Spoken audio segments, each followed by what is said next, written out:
Sesegway tayo ng mabilisan. Siyempre, hindi ho tayo pwedeng hindi sumegway, no? Maraming salamat sa mga kababayan nating nagpakulay sa mga nakalipas na video natin. Teka lang ho, dito kay Ma'am Ariza Yen, mega mega love shoutout. Dito kay Zero, mega mega love shoutout.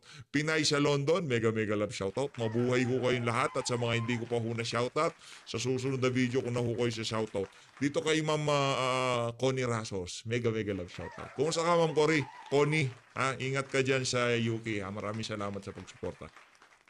Bago natin pakinggan itong kay Enriling Ulyanin. Hindi pa. Baka sabihin fake news tayo, no? Hindi, kasi parang nakakalimutan na nitong tanda na to na matanda na rin naman ho tayo. Kaya kung tawagin natin matanda yan, okay lang. Hindi ho natin malaman, kaya natin siya natawag na nag-uulyanin kasi parang nakalimutan na niya kung bakit tinawag na bagong bayani ang mga kababayan nating OFW. Kung bakit ganun na lamang pinapakinggan ng mga OFW pagkapanahon ng kampanya. Ngayon ho, yung tax privilege ng ating mga kababayang OFW, pinangtatakot na ho sa mga pinantatakot na ho ng administrasyon ni Marcos Jr. sa mga kababayan nating OFW. Pakinggan ho muna natin itong si Ma'am Red Tan. Game. How powerful the Filipino people are, especially our OFWs. Every single day, around 5.9 billion enters the Philippines through remittances from our modern-day heroes abroad. And that's over 5.9 billion? My goodness. My goodness. 41 billion in just 1 week, fueling families' education, healthcare, and even the Philippine economy itself. Now, imagine if that stream stopped for just 7 days. 41 billion. Gone. And that's not just numbers in the paper. Well, OFWs don't just send money. They keep our country afloat. They contribute nearly 8.3% of the country's entire GDP. And that's more than some industries combined. So yes, when OFWs speak, the nation should listen. Our president should listen. Our government should listen. When they rally for justice, fairness, or dignity for the leaders they support or the causes they believe in, they don't just have passion. They have economic power. They have influence. And they have every right to be heard. Well, let this be a reminder. Do not underestimate the Filipinos abroad. They may be far from home, but they carry the weight of the nation on their shoulders, one remittance at a time. Narinig niyo ho ba yung mga sinabi nitong si Red Tan? Narinig niyo ho ba? Naintindihan niyo ho ba yung mga sinabi niya? Wala ho tayong naintindihan. Basta nagandahan lang ho tayo dito kay Ate Red Tan. Palakpakan naman natin ito si Ate Red Tan. Ibang klase ho, no? Ang laki ho pala ang ambag ng mga kababayan nating OFW. Tapos, ganito na lang ho takot-takutin nitong si Juan Ponce Enrile. Pakinggan ho natin kung paano tinakot nitong si Presidential Legal Counsel, babala ng Malacanang sa mga kababayan nating OFW. Pakinggan nyo ho ito mga kababayan. Ako, ibang klase talaga pagkabangagang presidente kung ano-ano pumapasok sa utak. Ito. Imbis na pakinggan ng panawagan, pinagbantaan na baka mawala yung tax privilege ng mga kababayan nating OFW. Pabira talaga. Napakawalang hiya ng administrasyon na ito. Plano ng ilang mga taga-suporta ni FPRRD sa ibang bansa na huwag munang magpadala ng pera sa kanilang mga pamilya bilang protesta sa pag-aresto sa dating Pangulo. Pero may babala sa hakbang na yan si Chief Presidential Legal Counsel Juan Ponce Enrile. Narito ang agenda report ni Zandro Ochona. Ang problema ko kasi, teka lang bago natin pakinggan itong si Ochona. Ang problema ko kasi dito mga kababayan, hindi ho maintindihan nitong bangag na administration na to. Hindi lang naman ho yung issue ni dating Pangulong Rodrigo Duterte, yung pagkakaaresto kay Tatay Digong, ang pinaglalaban ng mga kababayan nating OFW. Tandaan ho natin, tayo dito sa Pilipinas, paglabas natin sa karsada, mga Pilipino nakikita natin, mga Pilipino nakakasalamuhan natin. Ngayon kung merong kapalpakan tong administrasyon na to, nandito tayo sa ating bansa. Yeah, tayo nakikita-kita. Naku, palpak na naman ang gobyerno. hindi ginalang ng pamahalaan ng karapatan nitong si dating Pangulong Rodrigo Duterte. Naku, parang sablay ata yung ginawa nila. Bakit di na ba gumagana ang ating justice system? Sa Pilipinas, tayo nagkikita-kita. Tayo nag-uusap-usap. Walang problema. Ang issue dito, mga banyaga ho, ang kaharap ng mga kababayan nating OFW. Yung issue ni Tatay Digong, isa lamang ho yun sa napakaraming problema na dinulot ng ginawa na yan ng administrasyon ni Marcos Jr. Nagmukha hong katawa-tawa. Siyempre Pilipino ka, kung anong ginawa ng aksyon ng inyong pamahalaan, itatanong yan ng mga katrabaho mo, mga amo mo, ano ba? Ganun na ba talaga kahina ang justice system nyo? Ganun na ba talaga kainutil ang inyong mga korte? Hindi kayang litisin ang inyong dating pangulo. Anong meron sa inyo? Kalibil nyo na ba yung mga bansa sa baka magtunog hey Darian tayo na Haiti, saan pa yung sinabi nitong si Boeing Remulla, di ba? Yung mga bansa na hindi nagpapangsyon ang kanilang mga judicial system, doon ho pumapasok ang ICC. Ganun na ba kahina ang inyong bansa? Yun ho ang araw-araw na dinidigma ng ating mga kababayan sa ibayong dagat. Kada pumapasok sila sa trabaho, kada umaharap sila sa kanilang mga amo, yung pagmumukha ng isang Pilipino na kung saan kailangan pang ipadala ang isang Pilipino sa ibang bansa para litisin. Hindi ba kayang gawin yan sa inyong bansa? Yun ho. Isa ho yun sa kumbaga pinaglalaban ng ating mga kababayang OFW. Yung kay Tatay Digong isang bahagi lang ho yun. Pero yung kabuuan, nagmukhang katawa-tawa yung mga Pilipino abroad dyan sa ginawa na yan ni Marcos Jr. Tama, mali? Yun ho ang kinasasama ng loob ng mga kababayan natin. Bago nyo ho trabahuhin ang mga tax privilege ng mga OFW. Naku, pakinggan nyo ho muna ang pinanggagalingan ng ating mga kababayan. Anong nangyayari dito sa administrasyon na to? Solid na ho, ibang klase na ho, tumitindi ho ang mga kabangagan na pinagagawa nila. Mga kababayan nating OFW, ano hong masasabi nyo dito sa balak na to ni Juan Ponce Enrile? May payo si Chief Presidential Legal Counsel Juan Ponce Enrile sa leader ng pro-Duterte groups na pag-isipang mabuti ang plano nilang zero remittance o hindi pagpapadala ng pera sa kanilang mga pamilya dito sa Pilipinas. Sa kanyang post sa Facebook, sinabi ni Enrile na baka hindi maganda ang ibunga nito. Anya, paano kung bawiin ang tax privileges ng mga OFW na income tax free ang kanilang kita sa ibang bansa? Hindi anya sila nagbabayad ng travel tax, airport fees at exempted sa documentary stamp ang kanilang mga ipinapadalang pera sa kanilang mga pamilya na Paano pagka naisipan ng mga kababayan natin sa ibang bansa, yarin lamang binababoy nyo kami mga OFW.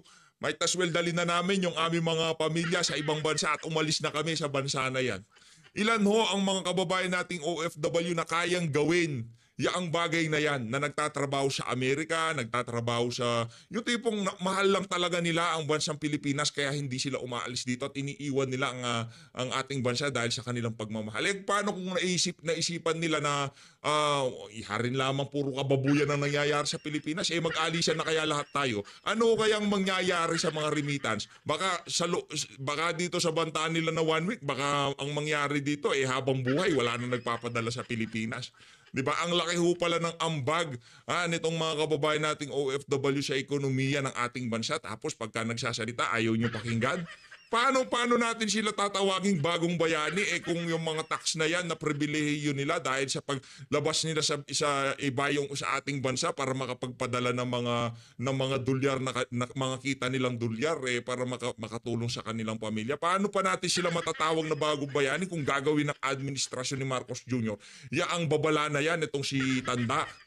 Nag-uulyanin ho baka nakalimutan nitong si Juan Ponce Enrile kung ano ang tawag sa mga OFW, sa mga kababayan nating nagtatrabaho sa ibayong dagat, mga seaman, mga domestic helper, mga inhinyero, mga nurse, mga doktor.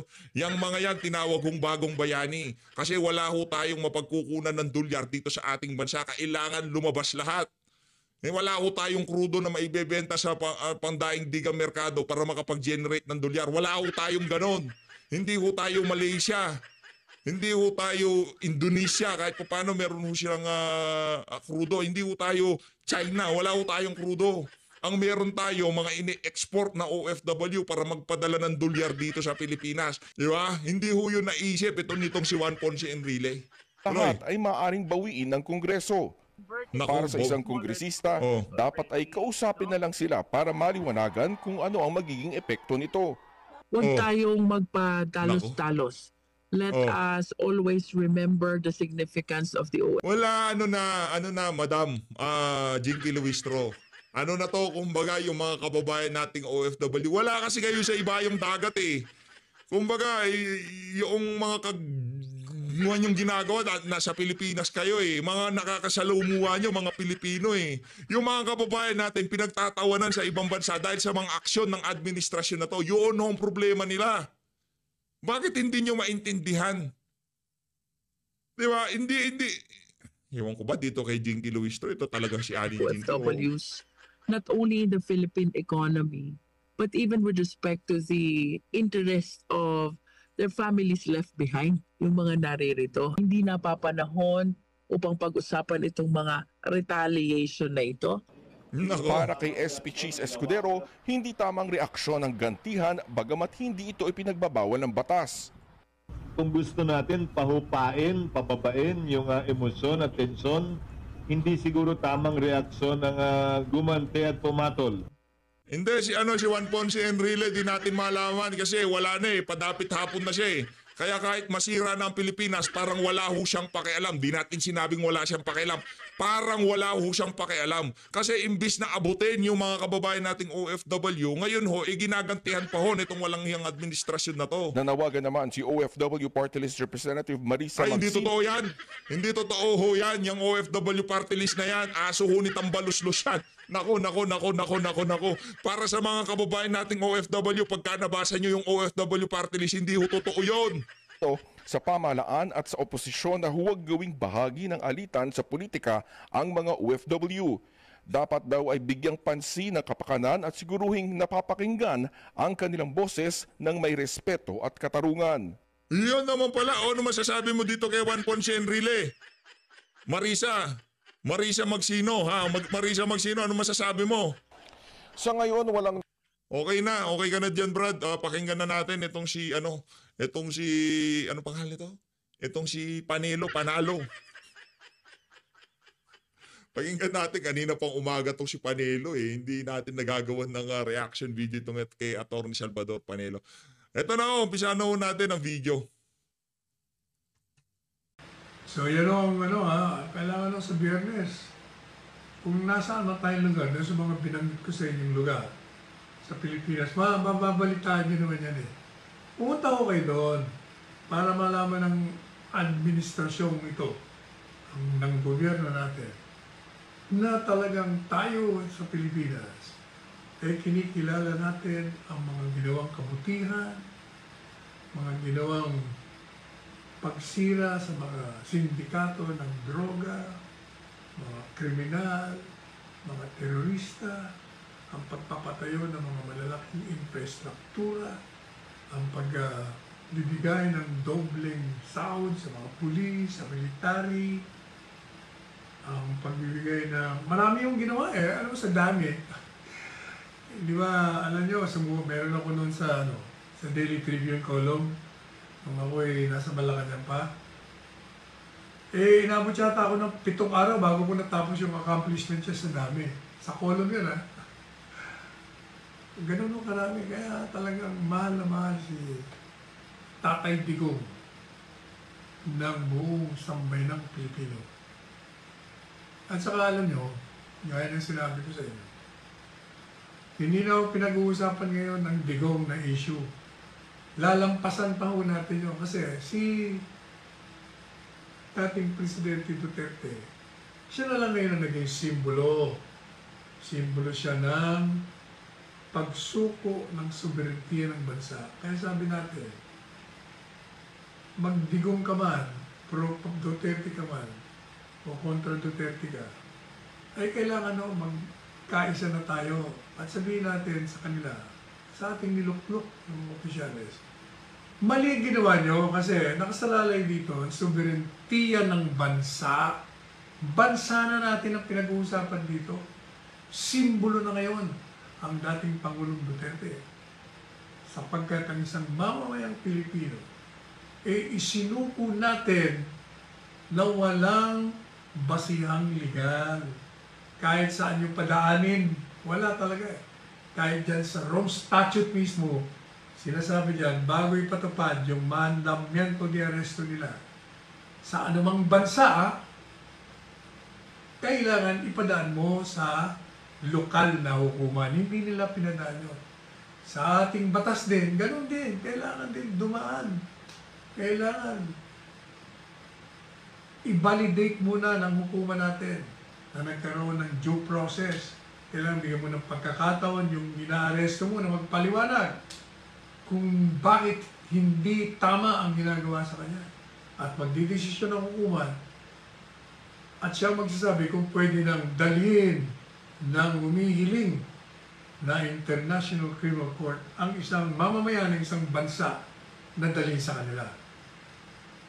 Hanggat hindi ho dumaraan sa lokal na hukuman, illegal ho yun.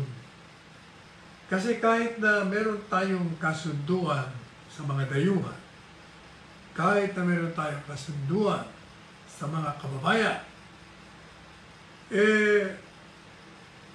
kababayan ng mga, mga kabila, mga dayuhan, treaty, tratado, kahit may kasunduan tayo na pwede silang pumasok, kailangan hindi lalabagin ang ating saligang batas. Kasi pag lumabag yan, hindi na aplikable. Hindi po ba? Medyo walang galang na sa mga nagkokomentaryo. Huwag ko tayong gumamit ng mga hindi magagandang salita. Kahit ako, ayaw kong nakakarinig ng mga kuno-unong mga salita na personal pamura. Ayaw ko yan. Kailangan issue lang ang pag-usapan natin.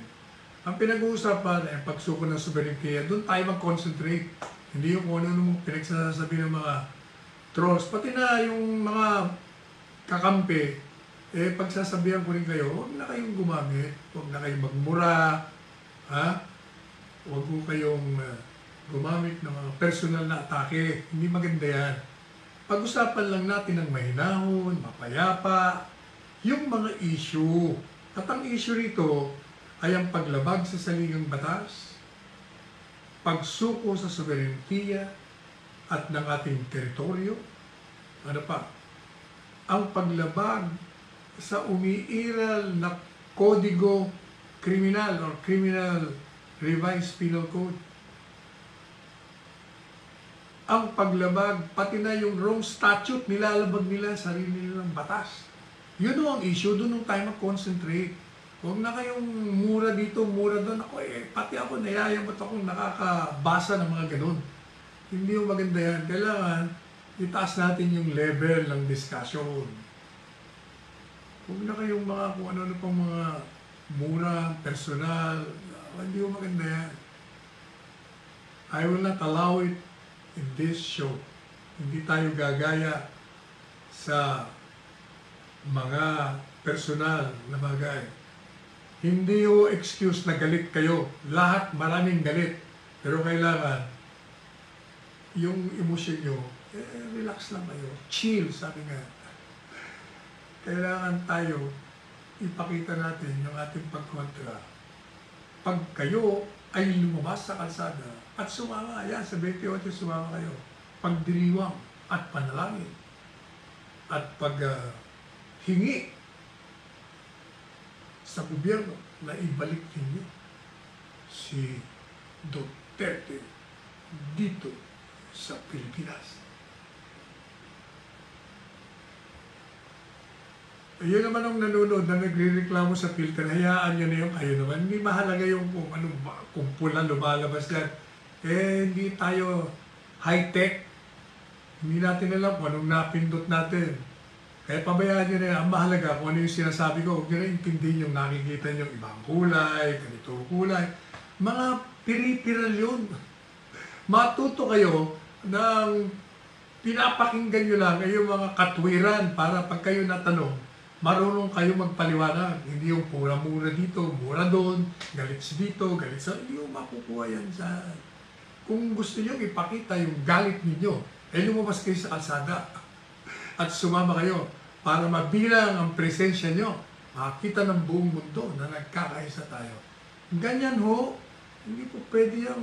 Huwag niyong gayahin ng mga trolls. Trolls na nga, mga meron na nga masasama yung ginagawa nila, gagayahin niyo pa. Hindi maganda yan. Ako na magsasabi sa inyo. Tama, correct po kayo. Tama yan. Anyway, so, huwag niyong kakalimutan ang haba-haba ng binasa kong mga lugar. I'm sure dyan sa mga lugar ninyo, merong mga rally pagdiriwang dyan.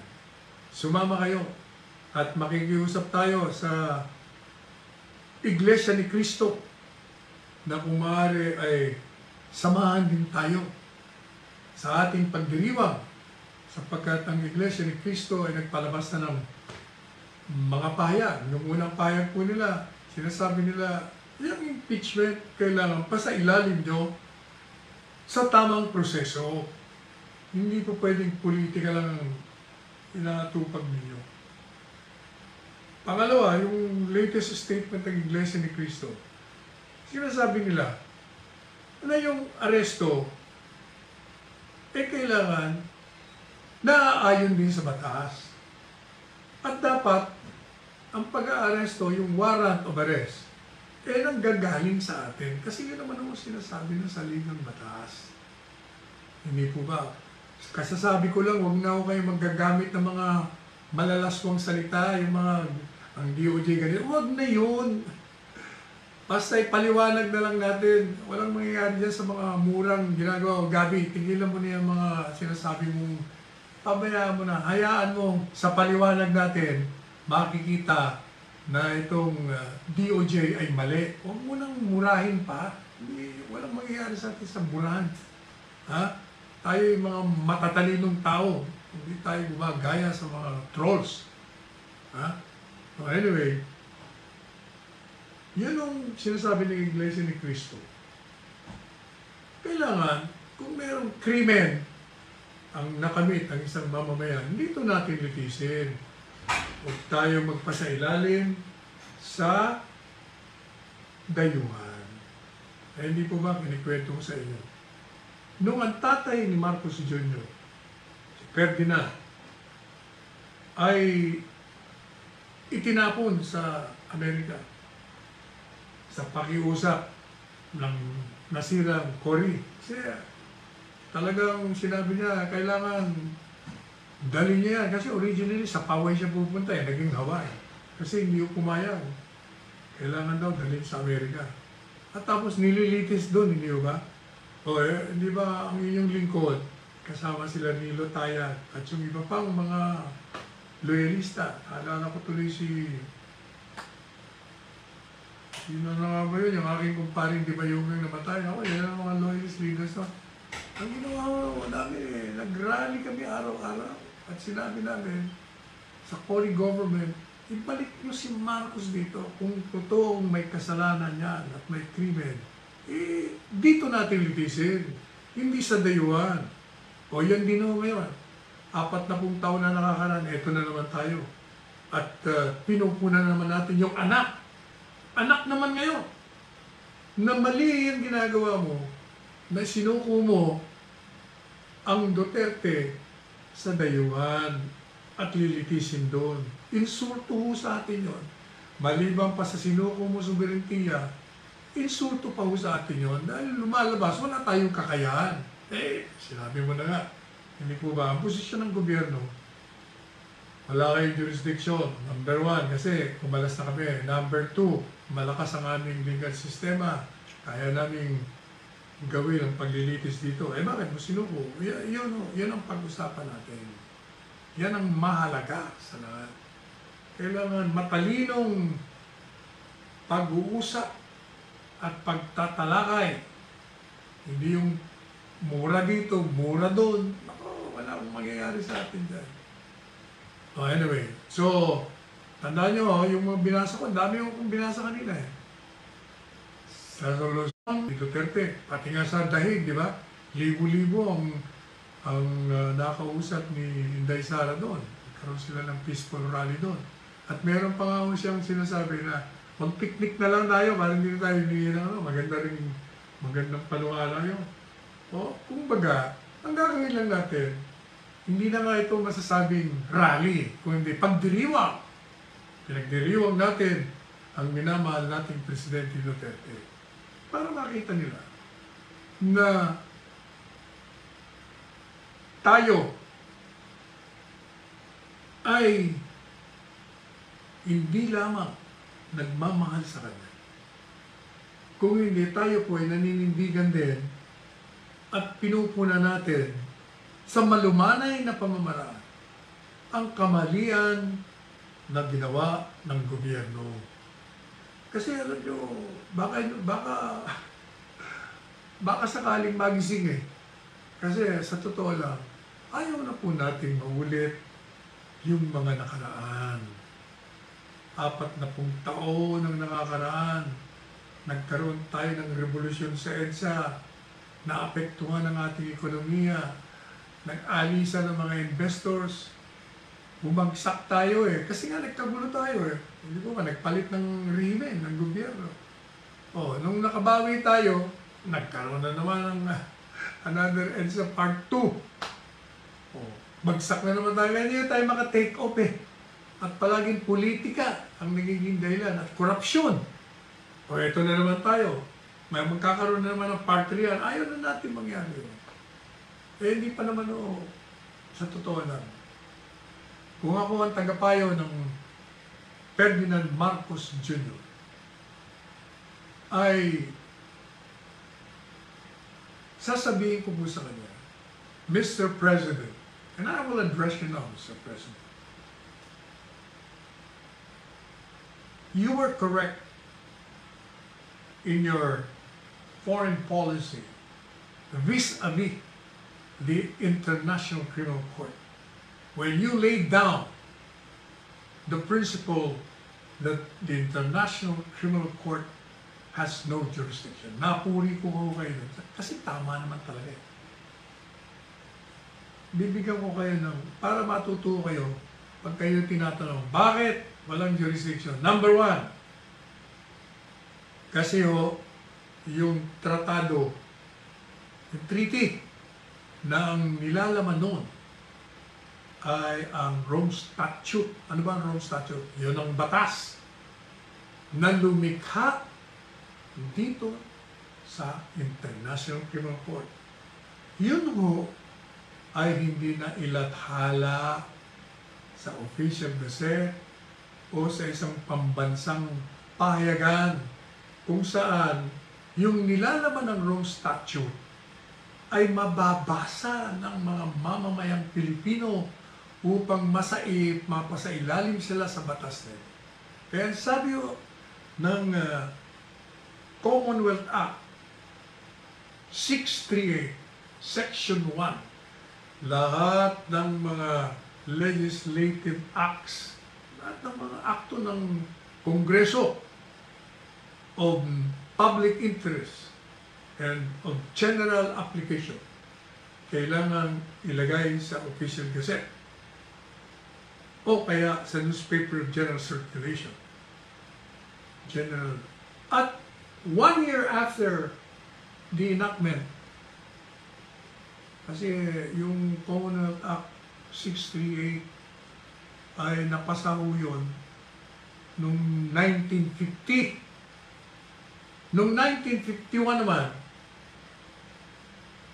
ay nagkaroon tayo ng Kodigo Civil, the new Civil Code, at nakalagay ho doon sa isang provision na kailangan ang lahat ng batas ay mailathala sa Official Gazette at sa Newspaper of General Circulation.